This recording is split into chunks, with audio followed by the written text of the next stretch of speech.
आनंद मठ। आनंद मठ, आओ ऋषियों की अनमोल धरोहर को संजोएं।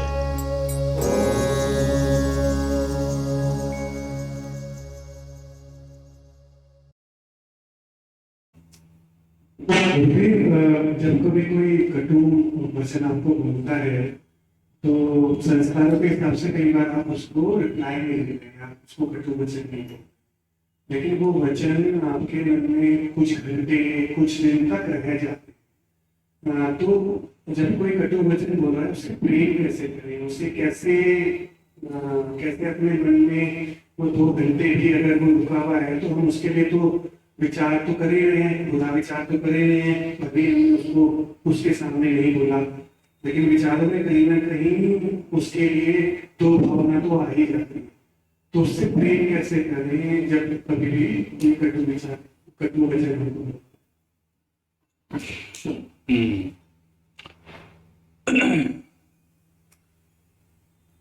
प्रश्न ये है कि कोई हमें कटु वचन सुना रहा हो और हमें उससे प्रेम करना पड़े।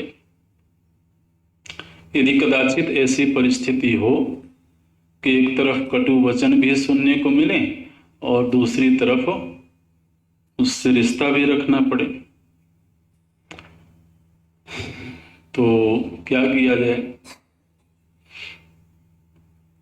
देखिए, ये केवल किसी से प्रेम करने या नहीं करने का प्रश्न नहीं है। ये तो जिसका किसी से कोई रिश्ता नहीं रहा उसे भी कटु वचन सुनने को मिलते हैं।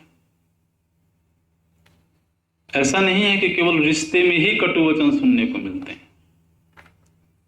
गोस्वामी जी ने प्रभु जी से प्रार्थना करी, परुष वचन अति दुसह श्रवण सुनी, तेहि पावक न दहोंगो, कबहू कहो यही रहनी रहूंगो। और भगवान से प्रार्थना करते हैं कि भगवान, क्या कभी मैं संतों जैसा जीवन जीऊंगा? संतों का जीवन कैसा होता है? तो उसके कई पद हैं। उन पदों में एक पद आता है, परुष वचन अति दुसह श्रवण सुनी। परुष मतलब कठोर, तो अत्यंत दुसह परुष वचन सुन करके भी मेरे हृदय में दाह उत्पन्न नहीं होगा। क्या कभी ऐसा मेरा जीवन होगा? कब हूं कि हूं यही रहनी रहूंगो, श्री रघुनाथ कृपालु कृपाते। श्री रघुनाथ कृपालु कृपाते, संत स्वभाव गहूंगो गहूंगो। भगवान से प्रार्थना करते हैं कि हे भगवान, क्या कभी संत स्वभाव मुझे प्राप्त होगा? और जब होगा तो वो आपके अनुग्रह से होगा। श्री रघुनाथ कृपालु कृपाते, संत स्वभाव गहूंगो, कबहू की हाँ यह रहनी रहूंगो। क्या कभी ऐसी रहनी, ऐसी जीवन शैली मेरी बनेगी? तो उसमें वे कहते हैं कि संत स्वभाव ऐसा है कि कठोर से कठोर वचन सुन करके भी उसके हृदय में दाह उत्पन्न नहीं होता।